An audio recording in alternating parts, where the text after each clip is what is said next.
Hey guys, so today I'm going to be teaching Espresso here how to back up. Surprisingly, I haven't worked on this with her before, so I'm just going to go ahead and teach this real quick. And I thought I'd show you exactly how to do that because it's a super easy trick. You might think, oh, it's a hard trick just because they're walking backwards, but no, it's actually really easy to teach. So first of all, you just need your rat to be used to taking treats from your hands, and just take your treat, put it in front of them, take your other hand, put it over them, apply some gentle pressure, and when they go back, give them the treat. See, apply gentle pressure, they go back, give them the treat. Some rats will take a little bit longer, and if they do this, oh, Espresso's already catching on, but if they didn't immediately catch on, what you can do is you can actually use the treat to go backwards a bit, and then feed it to them. So you just repeat this a few times. You can see here Espresso has already got the gist of the idea. And you always want to go to where they end up and give them the treat. You don't want them coming forwards for it. So when she comes forwards, it's just to be lured into the right position to go back again. So you can see I've done this a few times. Now I'm going to take my hand and just gently put it against her skin, let her go backwards. And then now I'm going to actually start putting my hand lower down. So after she drinks some water, there we go. So now I'm putting it lower down on her back. Takes her a few seconds when she does it. So put your hand on the back, she backs up, I give her the treat.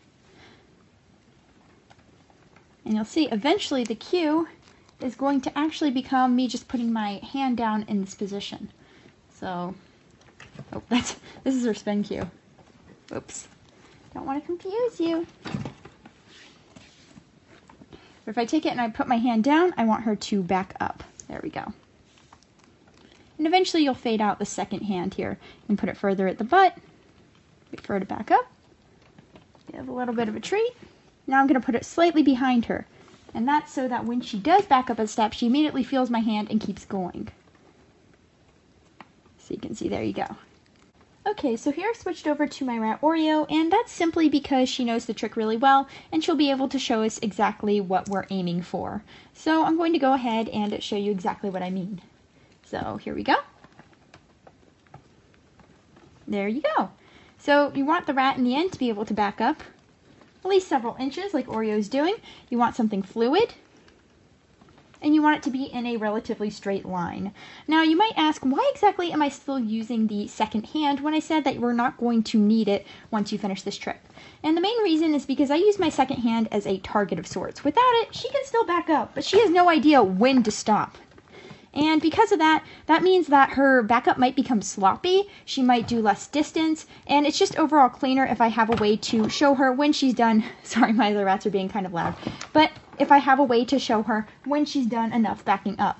And of course, this also allows me to have her back up onto objects and learn other sorts of backwards tricks. For example, I have a book right here.